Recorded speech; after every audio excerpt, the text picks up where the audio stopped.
नमस्कार, master stroke में आप सभी का बहुत बहुत स्वागत है। मेरा नाम रुबिका लियाकत है।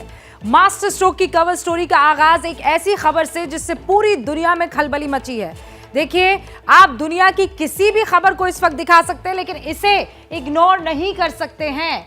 न्यूक्लियर वॉर की आहट दुनिया को 8 महीने से डरा रही है, इसमें कोई शक नहीं है।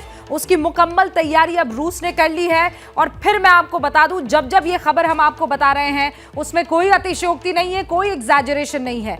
पुतिन के जनरल ने एटमी अटैक का पूरा ब्लूप्रिंट रेडी कर लिया है। रूसी डिफेंस मिनिस्टर ने यह ऐलान कर दिया है कि पुतिन का एक इशारा मिलते ही, आप समझ रहे हैं इसका मतलब, एक इशारा पुतिन का मिलते ही यूक्रेन पर एटम बमों की बरसात कर दी जाएगी। क्रेमलिन के ऐलान के बाद दुनिया में इस वक्त पैनिक सिचुएशन क्रिएट हो गई है। अब आप कहेंगे इसका क्या पैमाना है कि पैनिक सिचुएशन क्रिएट हो गई है, ऐसा क्यों? हम आपको सिलसिलेवार तरीके से बताते हैं और इसीलिए ये 10 बड़ी चौंकाने वाली खबरें आपको वॉर से जुड़ी हुई मैं बताने वाली हूं और इन एक एक खबर को आपको ध्यान से समझना चाहिए। पहला वॉर ब्रेकिंग नंबर 1 जो है, यूक्रेन वॉर के बीच रूस ने अचानक न्यूक्लियर वॉर ड्रिल शुरू कर दी है और इसे खुद प्रेसिडेंट पुतिन ने सुपरवाइज किया है। समझ रहे हैं आप इसके माने? रूस ने अपनी 3 इंटरकॉन्टिनेंटल बैलिस्टिक यार्ड्स मिसाइलों का टेस्ट किया है। ये मिसाइलें परमाणु हमला करने में सक्षम है। दूसरी बड़ी गवाही है कि एटमी अटैक हो सकता है। तीसरी खबर देख लीजिए, रूस ने ऐलान कर दिया है कि अगर यूक्रेन ने डर्टी बॉम्ब का इस्तेमाल किया तो रूस इसे परमाणु हमले के तौर पर देखेगा और उसी कैपेसिटी में फिर जवाब देने वाला है। ये तीसरा सबसे बड़ा उदाहरण है। अमेरिकी प्रेसिडेंट जो बाइडेन ने यह कह दिया है कि रूस न्यूक्लियर हमले को लेकर वार्निंग हम उन्हें देते हैं। यह भी कह दिया है कि कोई भी परमाणु हमला निश्चित रूप से रूस की गंभीर गलती होगी। आप बताइए ऐसे बयान क्यों आएंगे अगर कोई सुगबुगाहट नहीं है तो? और इन सब के बीच रूस ने अचानक यूएन सिक्योरिटी काउंसिल की मीटिंग बुलाई है। बताइए, अगर कोई खतरा नहीं तो ये इमरजेंसी मीटिंग क्यों बुलाई गई है? एक और बड़ी खबर जान लीजिए, आज यूक्रेन के डर्टी बॉम्ब को लेकर रूस के डिफेंस मिनिस्टर हैं सर्गेई शोइगु और उन्होंने हमारे डिफेंस मिनिस्टर राजनाथ सिंह से टेलीफोन पर बात की है। बात क्या हुई है? उन्होंने डर्टी बॉम्ब के इस्तेमाल से संभावित उकसावे के बारे में अपनी चिंताओं को लेकर राजनाथ सिंह से डिस्कशन किया है। इन सब के बीच एक और बड़ी खबर यह आई है कि भारत सरकार ने यूक्रेन में रह रहे भारतीयों के लिए 7 दिनों में 2 बार एडवाइजरी जारी की है। क्या कहा है उस एडवाइजरी में? यह कहा है कि आप कीव छोड़ दीजिए, किसी भी कीमत पर कीव को छोड़ दीजिए। इधर पुतिन ने एक बार फिर से यूक्रेन की ज़ेलेंस्की रेजिम को डर्टी बॉम्ब को लेकर नई चेतावनी जो है वो जारी कर दी है और ये कह दिया है कि कीव को न्यूक्लियर एम्बिशन और अमेरिका से जुड़े उसके बायो वेपन्स जो हैं आईसिस और अल कायदा जैसे खतरे की याद दिला रहे हैं। पुतिन की चेतावनी के बाद से ही यूक्रेन इस वक्त अलर्ट मोड पर आ गया है। पूरे यूक्रेन में एयर रेड अलर्ट को जारी कर दिया गया है। ये वॉर ब्रेकिंग नंबर 10 है और ये 10 की 10 खबरें जो हैं इसी तरफ इशारा कर रही है कि सब कुछ अभी ठीक नहीं है। अगर आप दूर है उस इलाके से और आपको ये लगता है कि नहीं अब तो सब कुछ शांत हो गया है, तो ये 10 खबरें बताने के लिए काफी है। और सवाल ये कि क्या रूस एटम बॉम्ब फोड़ने की तैयारी कर चुका है? क्यों रूस की एटमी हनक से दुनिया में इस वक्त खलबली मची हुई है? इन तमाम सवालों का तिलिस्म आज तोड़ना बहुत जरूरी है और इसीलिए गौर से वर्ल्ड एक्सक्लूसिव रिपोर्ट देखिए। मॉस्को से सिग्नल मिला एटम बम से, क्या होगा हमला?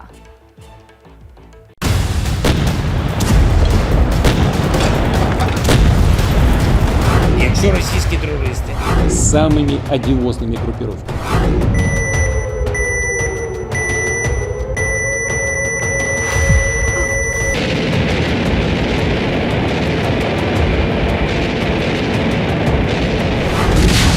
क्या ऐसा ही विध्वंसक धमाका होने वाला है? क्या ऐसी ही बारूदी सुनामी यूक्रेनी बैटलफील्ड से उठने वाली है?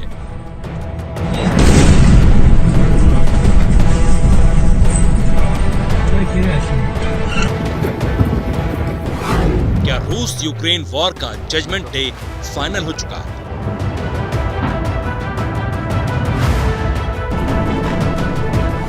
आठ महीने में रूस यूक्रेन में जो नहीं कर सका, क्या उस महाविनाश की पटकथा रूस लिख चुका है?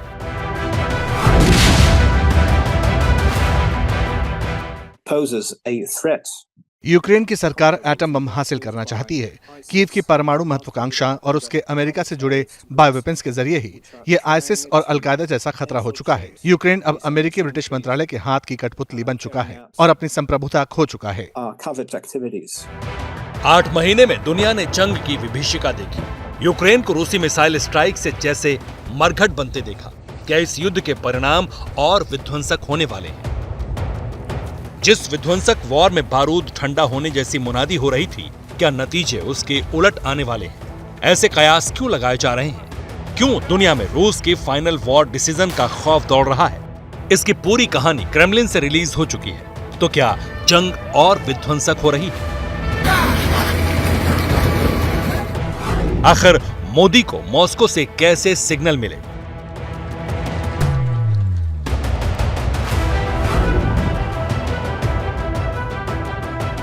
एंग्री पुतिन के किस प्लान से यूक्रेन में दहशत दौड़ी?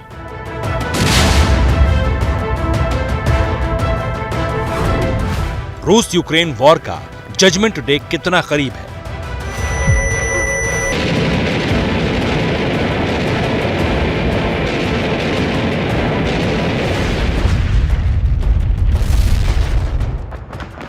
जिस यूक्रेन को 24 घंटे में फतेह करने की मुनादी रूस ने की थी, उस यूक्रेन में रूस बैकफुट पर है। जंग के नतीजे पुतिन की उम्मीदों से उलट हैं। ऐसे में क्या रूस सच में महाजंग का बिगुल एटमी धमाके के साथ बजाने वाला है? ऐसा इसलिए क्योंकि पुतिन एटम बम की धमकी यूक्रेन को कई दफा दे चुके हैं।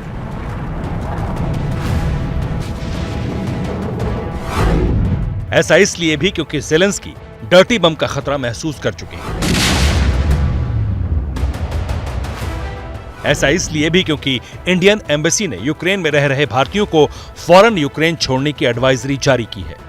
यूक्रेन में रूस कुछ बड़ा करने वाला है। शायद यही वजह है कि इंडियन एम्बेसी ने 7 दिन में दूसरी बार भारतीयों को यूक्रेन छोड़ने की हिदायत दे दी है। इससे पहले 19 अक्टूबर को भारतीय दूतावास ने यूक्रेन में रह रहे भारतीयों को नसीहत दी थी कि वो फौरन यूक्रेन छोड़ दें।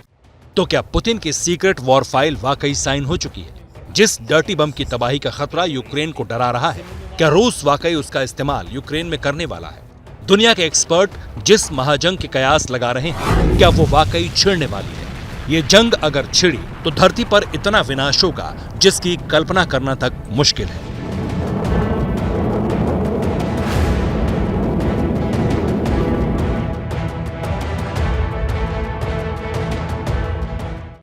और जिस न्यूक्लियर वॉर की आहट दुनिया को इस वक्त डरा रही है, जैसे तेवर और तैयारियां रूस की इस वक्त दिखाई दे रहे हैं, वो महाधमाके को सिग्नल क्यों दे रहे हैं? अगर वाकई जंग का दायरा बढ़ता है और रूस एटमी वेपन्स का इस्तेमाल करता है, तो रूस कैसे और किस जगह से अपने एटमी वेपन्स का इस्तेमाल करेगा, इसकी सीक्रेट रिपोर्ट ब्रिटिश मीडिया में रिलीज हुई है। अब ये जान लीजिए कि रूस के पास एटम बॉम्ब दागने के कौन कौन से ऑप्शन इस वक्त अवेलेबल है। रूस कैसे परमाणु हमला करेगा? फर्स्ट ऑप्शन क्या है? ये रहा, ब्लैक सी से एटम बॉम्ब दाग सकता है, ये पहला ऑप्शन है। ब्लैक सी के अंदर मौजूद अपनी पनडुब्बी से एटम बॉम्ब दाग सकता है रूस के पास। सेकंड ऑप्शन ये हो सकता है कि वो समंदर में मौजूद अपने वॉरशिप से एटमी अटैक कर सकता है। रूस के पास तीसरा ऑप्शन भी मौजूद है, और वो तीसरा ऑप्शन क्या है? रिमोट आइलैंड से परमाणु हमला कर सकता है। ये 3 ऑप्शन इस वक्त रूस के पास अवेलेबल है। और अब जब दुनिया रूस के एटमी हमले के कयास लगा रही है, तो ये भी जान लीजिए कि आखिर रूस के एटमी अटैक का फॉर्मेट क्या हो सकता है। एक्सपर्ट्स जो हैं उनसे हमने बात की है, वो क्या कह रहे हैं। अगर रूस परमाणु बॉम्ब इस्तेमाल करेगा तो वो टैक्टिकल बॉम्ब इस्तेमाल करने वाला है।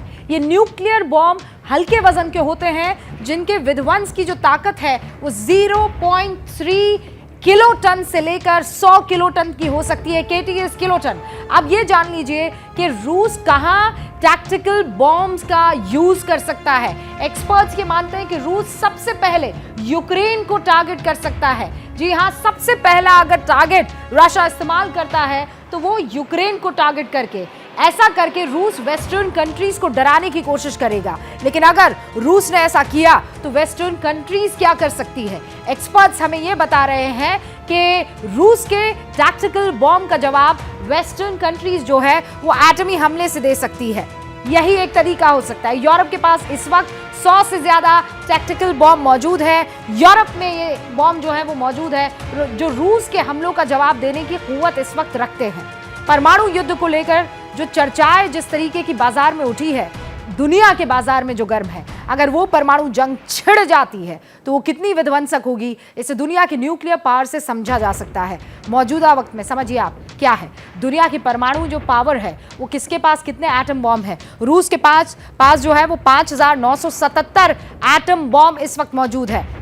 अमेरिका 5,428 एटम बॉम्ब मौजूद है। चीन के पास केवल 350 है, लेकिन उसके बावजूद यहां पर चीन प्लस अमेरिका करके आप अगेंस्ट रूस देखने की कोशिश कीजिए तो समझ जाएंगे कि इसका पलड़ा कितना भारी इस वक्त नजर आ रहा है। अगर यूक्रेन पर रूस ने एटमी अटैक किया और नाटो मुल्क बैटलफील्ड में उतरे तो यह एटमी लड़ाई कितनी विध्वंसक हो सकती है, इसे नाटो और अमेरिका की एटमी ताकत से आप समझ लीजिए।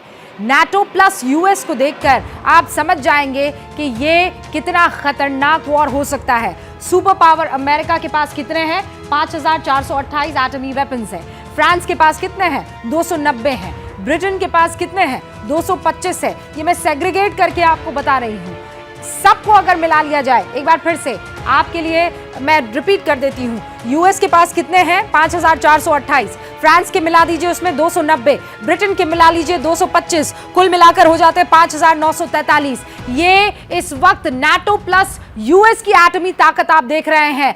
रट लीजिए नंबर 5,943, वो नंबर आपके सामने है। जबकि इन सबको जोड़कर एक तरफ अगर आप रख ले रूस को, तो मामला बड़ा टक्कर वाला हो जाता है। जरा सोचिए, अगर इतने एटम बॉम्ब्स का इस्तेमाल हो गया तो दुनिया कैसे विनाश को देखेगी। यकीनन आप कल्पना तक नहीं कर सकते हैं, इतना खतरनाक माहौल हो जाएगा अगर 5,943 और दूसरी तरफ रूस के बॉम्ब फटे तो।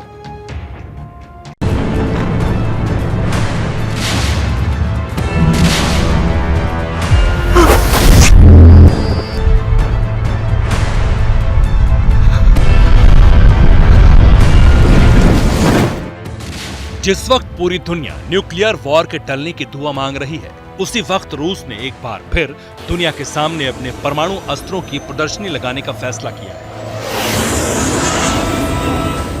एटमी पावर से वर्ल्ड को अपनी ताकत दिखाने का ऐलान किया है।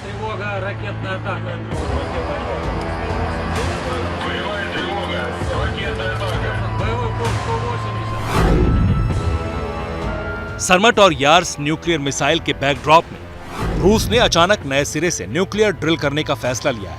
यूक्रेन युद्ध शुरू होने के बाद दूसरी बार रूस न्यूक्लियर एक्सरसाइज शुरू कर चुका है। 27 फरवरी से ही रूस की strategic nuclear command alert mode पर है। इस दौरान रूस ने अपनी सबसे घातक ICBM सरमट का टेस्ट भी किया है। रूस थंडर न्यूक्लियर एक्सरसाइज के नाम से अपनी एटमी ताकत दिखाने वाला है। हालांकि रूस में इसे ग्रोम भी कहा जाता है। ये बात सही है कि रूस ने अपनी न्यूक्लियर एक्सरसाइज के बारे में अमेरिका को नोटिफाई कर दिया है, उसे बता दिया है। लेकिन सवाल है कि अचानक पुतिन ने इतना बड़ा फैसला क्यों ले लिया? तो इसे लेकर एक्सपर्ट्स का मानना है कि यह डिसीजन नाटो की न्यूक्लियर पावर को काउंटर करने के लिए किया गया है।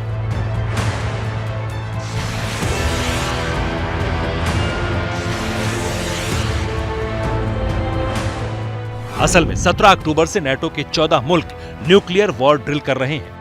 बेल्जियम के केलिन ब्रोगेल एयरबेस पर स्टीड फास्ट नून नाम से हो रही ये एक्सरसाइज 30 अक्टूबर को खत्म होगी। ये एयरबेस उन 6 लोकेशंस में से एक है जिन पर अमेरिका ने यूरोप में अपने एटम बम को डिप्लॉय किया है। वैसे दुनिया में न्यूक्लियर वॉर के सिग्नल इसलिए भी स्ट्रांग होते दिख रहे हैं क्योंकि 3 हफ्ते में दूसरी बार प्रेसिडेंट बाइडेन की तरफ से रूस के न्यूक्लियर वॉरफेयर को लेकर बयान सामने आया है।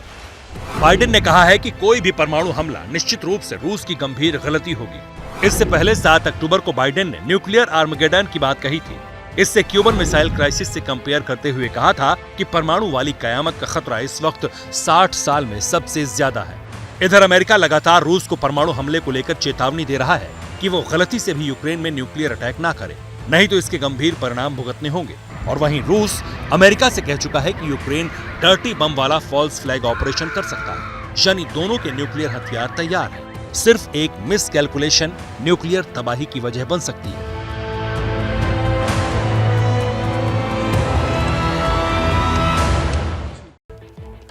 और आपको यह भी समझना होगा, नोट कर लीजिए कि जिस वक्त रूस ने अपनी इंटरकॉन्टिनेंटल न्यूक्लियर मिसाइलों को टेस्ट किया, उनके वीडियोस भी रिलीज किए, उसी के कुछ देर बाद अमेरिका ने भी न्यूक्लियर अलर्टनेस का सबसे नया एग्जाम्पल दे दिया है।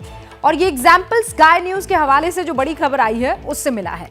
स्काई न्यूज की तरफ से ये कहा गया है कि अमेरिका रूस के साथ जंग के लिए तैयार है, वो अपनी तैयारी पूरी कर चुका है। ये स्काई न्यूज की तरफ से कहा गया।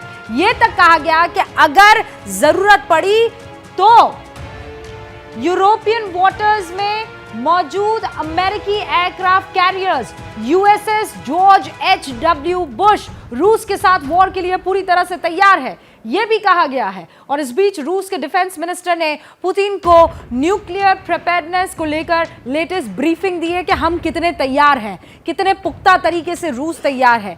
सर्गेई शोइगु ने यह कह दिया है कि रूस की स्ट्रेटेजिक न्यूक्लियर कमांड दुश्मन के हमले का जवाब देने के लिए पूरी तरीके से तैयार है, ये रूस के डिफेंस मिनिस्टर ने कहा है। और आज पुतिन ने यास मिसाइल के अलावा सिनेवा बैलिस्टिक मिसाइल की लॉन्चिंग को भी सुपरवाइज किया है। किसने? खुद रूस के प्रेसिडेंट पुतिन ने इसे सुपरवाइज किया है। और पता तो यह भी चला है कि रूस की न्यूक्लियर ट्रेनिंग के दौरान लॉन्ग रेंज जो बॉमर है वो प्लेन से क्रूज मिसाइल तक दागी गई है, उसे भी टेस्ट किया गया है। इधर रूस के डिफेंस मिनिस्टर ने कीव को लगातार मिल रहे हथियारों को लेकर भी अटैक कर दिया है। कहा है कि अमेरिका इसके जरिए अपने वेपन्स की रेंज को टेस्ट कर रहा है। यह बात दुरुस्त है कि ज़ेलेंस्की अमेरिका और दूसरी वेस्टर्न कंट्रीज के हथियारों की बदौलत ही अब तक रशियन आर्म फोर्सेस के सामने टिके हुए हैं। मदद उनको बाहर से मिल रही है और वो बार बार ये बात दोहराते हुए भी आए हैं। रूस का ये मानना है कि अमेरिका यूक्रेन को आगे रखकर खुद रूस से जंग लड़ रहा है और इसीलिए वो हथियारों की सप्लाई लाइन को जारी रखना चाहता है, उसे कंटिन्यू रखना चाहता है। और इसके लिए यूक्रेन ने एक सिक्योरिटी एग्रीमेंट भी साइन कर लिया है। और इसका मतलब आप समझते हैं क्या? कि जंग अभी रुकी नहीं है और ना रुकने वाली है, बल्कि अब तो ऐसी आशंका है कि दुनिया के कई सारे मुल्क अब इस जंग में शामिल हो सकते हैं। और इस वक्त जब मैं आपसे बात कर रही हूं, एक बड़ी खबर आ रही है। ईरान के शिराज शहर में एक बड़ा आतंकी हमला हुआ है। शाह चिराग दरगाह पर यह आतंकी हमला हुआ है। 3 बंदूकधारियों ने अंधाधुंध फायरिंग की है। आतंकी हमले में 15 लोगों की मौत हो गई है। 2 हमलावर पकड़े गए हैं, एक अभी फरार बताया जा रहा है। और यह बड़ी खबर आ रही है ईरान से। शिराज शहर है जहां पर यह बड़ा आतंकी हमला हुआ है।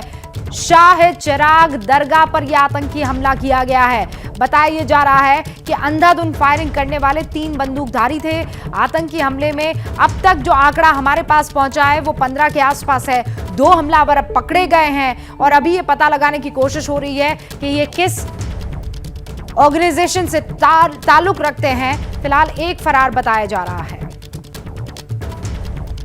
और अब आगे बढ़ेंगे, ऋषि सुनक की बात करेंगे जो ब्रिटेन के नए नवेले प्रधानमंत्री बने हैं। वो ऐसे शख्स हैं जिन्होंने ब्रिटेन के प्राइम मिनिस्टर की कुर्सी सबसे कम उम्र में संभाली है, 42 इयर्स। लेकिन उनकी अगुवाई में ब्रिटेन जिन चैलेंजेस से दो चार है, उन्हें उस मुल्क के इतिहास में अब तक की सबसे बड़ी चुनौतियों के तौर पर देखा जा रहा है। एक्चुअली ऋषि सुनक के हिस्से में सिर्फ ब्रिटेन के प्राइम मिनिस्टर की कुर्सी इस वक्त नहीं आई है। ये जो इनके सर पर आप ताज नहीं देख रहे हैं, वो जो अनसीन ताज है, वो कांटों वाला ताज है।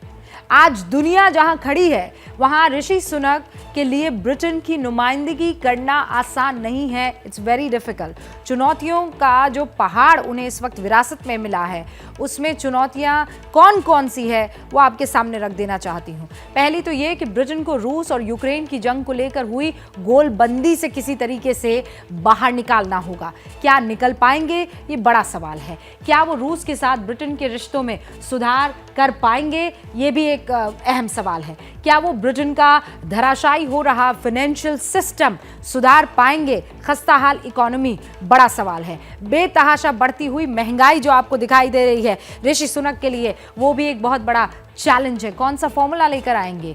तेल और गैस के जो बढ़ते हुए दाम हैं, क्या उनको वो कंट्रोल कर पाएंगे? ये उनके लिए एक और बड़ा खतरा है। ये उनके ताज में कांटे हैं जो इस वक्त मैं पढ़कर आपको सुना रही हूँ। मंदी के गहराते संकट से ब्रिटेन को बाहर निकालने के लिए वो क्या करेंगे, ये भी बड़ा सवाल उनसे पूछा जा रहा है। विस्तारवादी चीन की तरफ से लगातार बढ़ता जा रहा खतरा, कैसे निपटेंगे वो? पार्टी के अंदर जो टूट हो रही है उसे वो कैसे निपटाएंगे, ये वो तमाम सवाल है।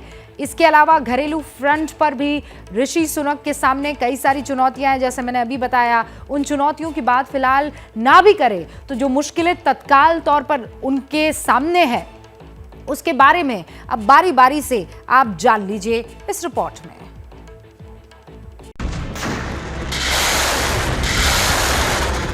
मिसाइलों की विध्वंसक मार,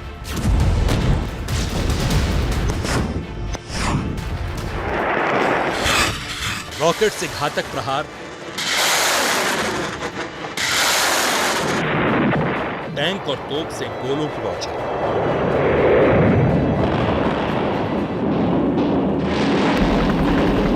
ये जंग भले ही रूस और यूक्रेन के बीच चल रही है,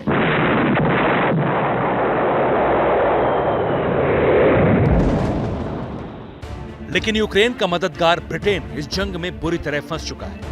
घरेलू से लेकर विदेश नीति तक और आर्थिक से लेकर सामाजिक तक हर मोर्चे पर घिरता जा रहा है। ब्रिटेन को इन मुश्किल हालात से उबारने की जिम्मेदारी अब ब्रिटेन के नए प्रधानमंत्री ऋषि सुनक के कंधों पर है। सवाल यह है कि क्या ऋषि की तपस्या ब्रिटेन को एक बार फिर पटरी पर ला सकेगी?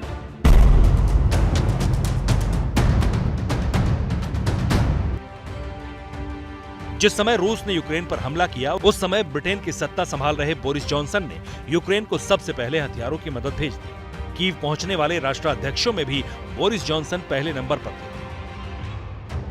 जाहिर है, इसके बाद रूस से यूके के रिश्ते लगातार तल्ख होते गए।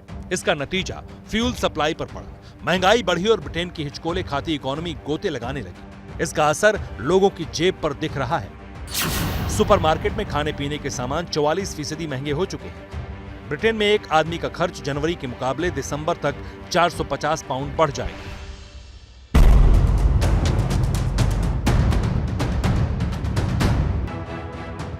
यूक्रेन से जंग के चलते पश्चिमी मुल्कों ने रूस पर पाबंदियां लगाईं, तो रूस ने भी तेल और गैस की सप्लाई रोक दी। नतीजा ये हुआ कि ब्रिटेन में गैस की कीमतें जनवरी के मुकाबले अक्टूबर तक 600% बढ़ गई। जनवरी में एक यूनिट गैस की कीमत 50 पेंस थी, लेकिन अब इसकी कीमत 400 पेंस है।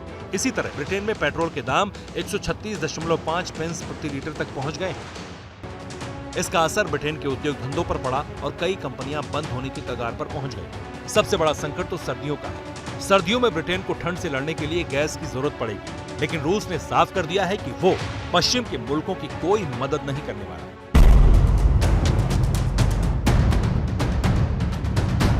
ऋषि सुनक के लिए 10 डाउनिंग स्ट्रीट के दरवाजे खोलने में ब्रिटेन की खस्ताहाल इकोनॉमी ने बड़ी भूमिका निभाई, लेकिन अब उन्हें अर्थव्यवस्था की इसी अव्यवस्था से सबसे पहले लड़ना होगा। ब्रिटेन में महंगाई दर बढ़कर 11% के आसपास पहुंच चुकी है। प्राइवेट सेक्टर का आउटपुट 21 महीनों में सबसे निचले स्तर पर है। बिजनेस एक्टिविटी में साल 2008 के बाद सबसे बड़ी गिरावट नजर आ रही है। पौंड की कमजोरी और बढ़ती महंगाई ने वर्कर क्लास का जीना हराम कर दिया है। होटल में वेटर और दवाओं के डिलीवरी बॉय का काम कर चुके ऋषि सुनक को मिडिल क्लास की तकलीफों का अंदाजा है। लिहाजा वो जानते हैं, अगर विकास के साथ साथ महंगाई पर काबू पाना है तो कड़े फैसले लेने ही होंगे। I will place economic stability and confidence at the heart of this government's agenda. This will mean difficult decisions to come. Great Britain को पटरी पर लाने के लिए सुनक के पास महज 2 साल का वक्त है, लेकिन मुश्किल यह है कि उनकी राहों में चुनौतियों की लंबी फहरिस्त है। बहुत बार सुना होगा ना आपने, जिस ब्रिटेन का सूरज कभी नहीं डूबता था, आज वो गरीबी देख रहा है। उसकी इंटरनेशनल इमेज बहुत खतरे में है और लिहाजा ऋषि सुनक को कड़े फैसले लेने ही होंगे। वैसे उन्हें चुनौतियों से सिर्फ डिप्लोमेसी और इकोनॉमी के फ्रंट पर ही नहीं भिड़ना है, पार्टी के अंदर के चैलेंजेस से तो निपटना होगा ही। ऋषि सुनक को कंजर्वेटिव पार्टी के सभी गुटों को एक मंच पर लाना है। इस वक्त लिज ट्रस इसमें चूक गई थी और इसीलिए उनको जाना पड़ा था। उन्हें ये भी साबित करना होगा कि वो पार्टी को कंट्रोल कर सकते हैं। पैसों की कमी से ब्रिटेन में हेल्थ सर्विस पर बहुत प्रेशर है। सुनक को ये सिचुएशन जो है वो किसी भी कीमत पर सुधारनी होगी। इसके अलावा आप देख लीजिए एक चैलेंज और भी है। ब्रिटेन में कहा यह जा रहा है कि जो कर्मचारी हैं रेल के, हेल्थ वर्कर्स जो हैं, पोस्ट यानी डाक के जो हैं, सफाई और यूनिवर्सिटी एम्प्लॉयज़ जो हैं वो हड़ताल पर जाने वाले हैं। कर्मचारियों की हड़ताल से निपटना एक बहुत महत्वपूर्ण इस वक्त उनके लिए चैलेंज है। सुनक को हड़तालों से निपटकर अपने मैनेजमेंट स्किल का सबूत देना ही होगा। और पॉपुलैरिटी के सबसे निचले पायदान पर इस वक्त कंजर्वेटिव पार्टी पहुंच चुकी है, उसकी इमेज को भी सुधारना होगा। लेकिन फिलहाल तो ब्रिटेन पर मंडरा रहा मंदी का खतरा जो है उनके लिए सबसे बड़ा चैलेंज, सबसे बड़ी चुनौती है।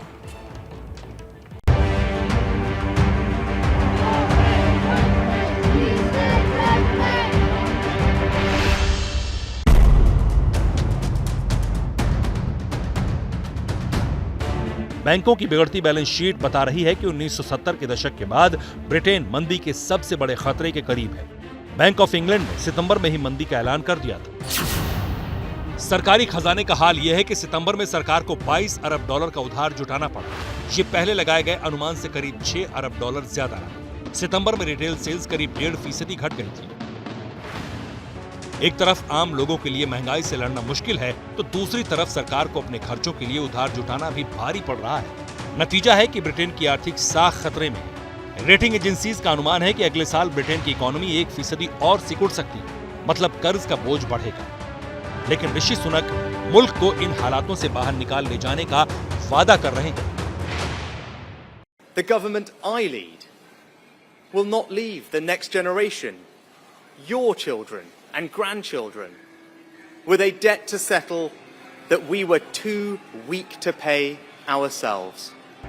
ऋषि को ये काम जल्दी करना होगा, क्योंकि इसमें जितनी देर होगी ब्रिटेन की समस्या उतनी ज्यादा बढ़ेगी।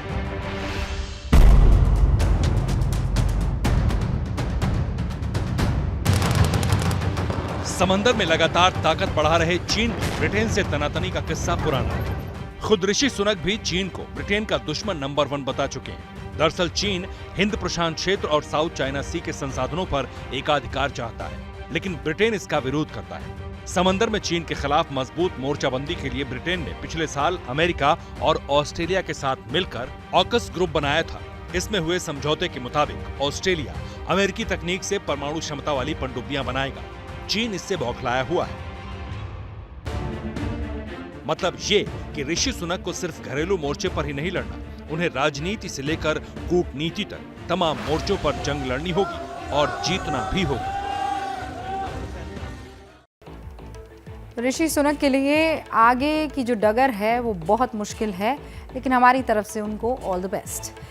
पॉलिटिक्स का ना तो कोई पैमाना होता है ना कोई उसूल होता है। पॉलिटिक्स की डिक्शनरी में एक बहुत ही ओल्ड थ्योरी है। थ्योरी क्या है कि सियासत में मुद्दों को दफनाया नहीं जाता है, उसे लपेट कर रखा जाता है और मौका मिलने पर उन्हीं मुद्दों को बतौर हथियार इस्तेमाल कर लिया जाता है। आज देश में जब करेंसी के मुद्दे को सियासी हवा दी गई तो शमशीरें खिंच गई। दिल्ली के सीएम अरविंद केजरीवाल ने इंडियन करेंसी पर भगवान गणेश और मां लक्ष्मी की फोटो छापने की वकालत की, इस मुनादी के साथ कि अगर इंडोनेशिया जैसे देश की करेंसी में हिंदू देवी देवताओं की फोटो छप सकती है तो भारत में क्यों नहीं। केजरीवाल ने इसी सियासी दाव के कई सारे माने सामने वाले के लिए छोड़ दिए और निकाले भी जा रहे उस सियासी दाव के बहुत सारे माने। लेकिन जिस रुपए पर फोटो पॉलिटिक्स इस वक्त हो रही है, आखिर वो रुपया वजूद में कैसे आया, आप जानना नहीं चाहेंगे। एक्सक्लूसिव रिपोर्ट आपके लिए हमने तैयार की है, रुपये की कहानी 2600 साल पुरानी।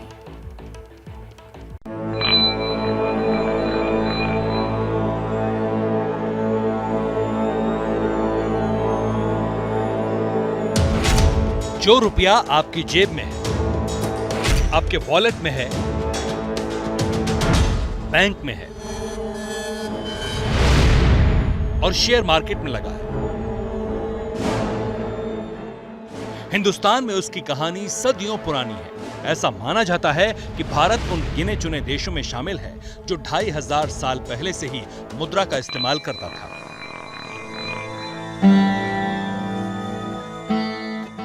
रिपोर्ट्स के मुताबिक 2600 साल पहले भारत में मुद्रा का चलन शुरू हुआ। छठी शताब्दी ईसा पूर्व में इसके शुरू होने की बात कही गई। रुपया का अर्थ होता है चांदी या चांदी जैसा, जबकि रुपैकम का मतलब चांदी के सिक्के बताया जाता है। ऐसा माना जाता है कि रुपए का जिक्र प्राचीन भारतीय साहित्य में वर्णित है। इतिहासकार बताते हैं कि मौर्य काल में रुपया प्रचलन में था।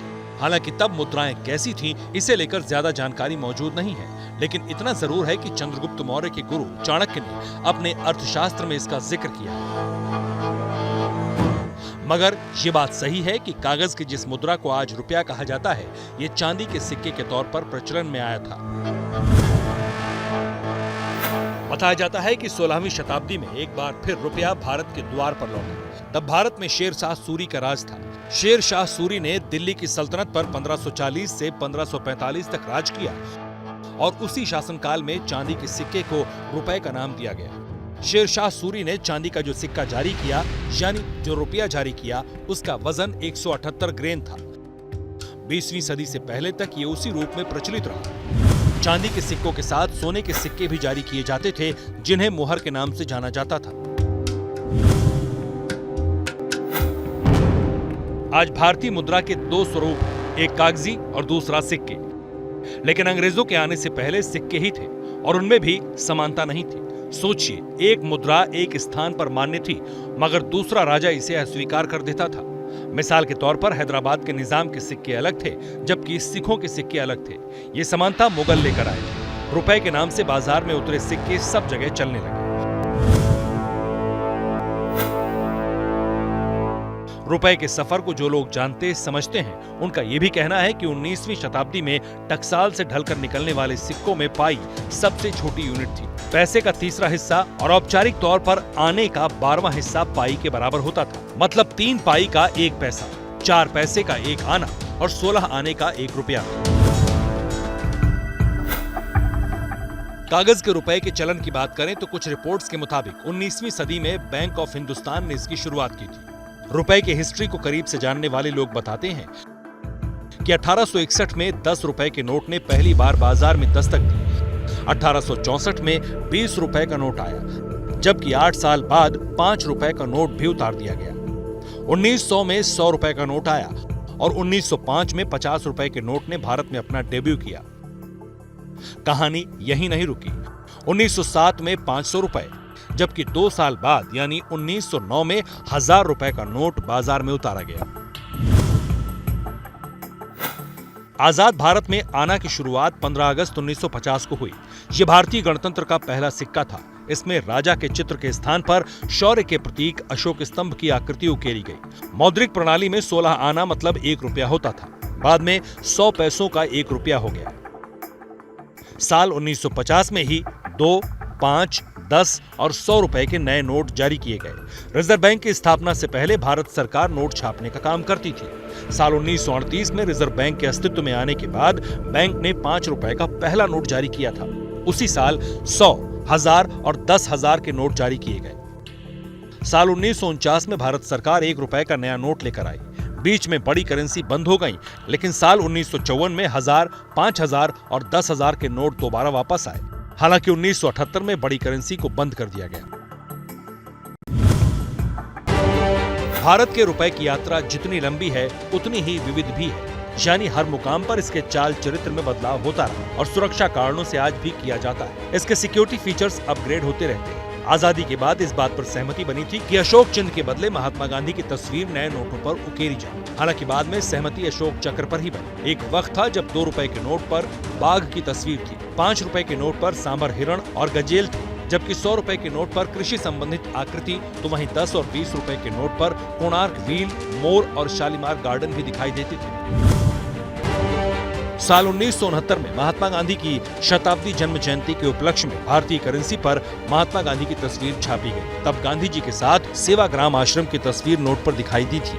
इसके बाद 500 रुपए का नोट महात्मा गांधी की तस्वीर के साथ साल 1987 में बाजार में उतारा गया, लेकिन नोट का वाटरमार्क अशोक चिन्ह ही रहा। 1996 में महात्मा गांधी सीरीज वाले नए नोट नए फीचर्स के साथ इंट्रोड्यूस किए गए। 2005 में कुछ और सिक्योरिटी फीचर्स जोड़े गए।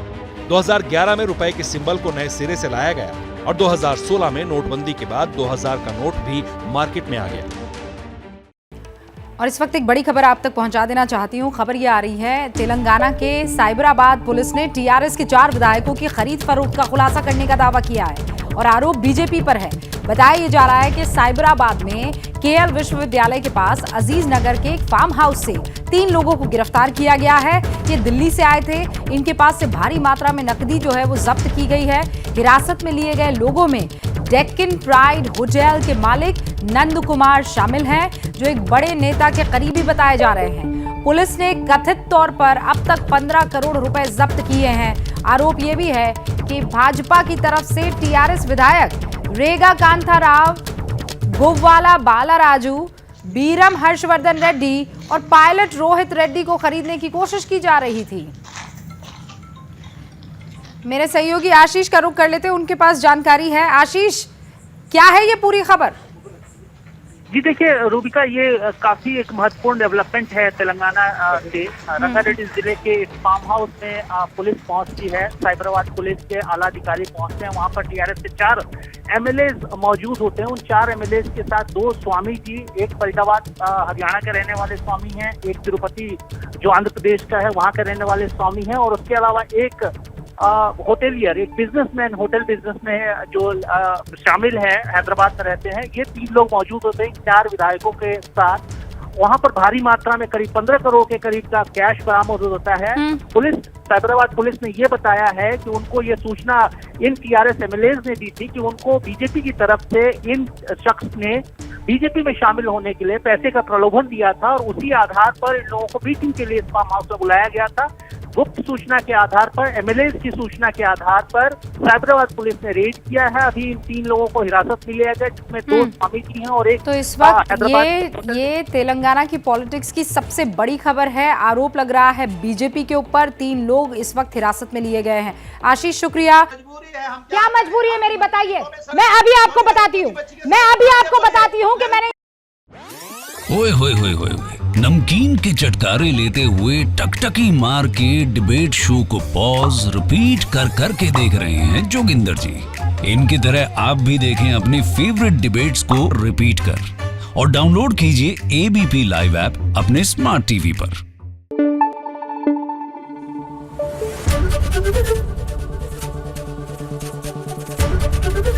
एबीपी न्यूज आपको रखे आगे।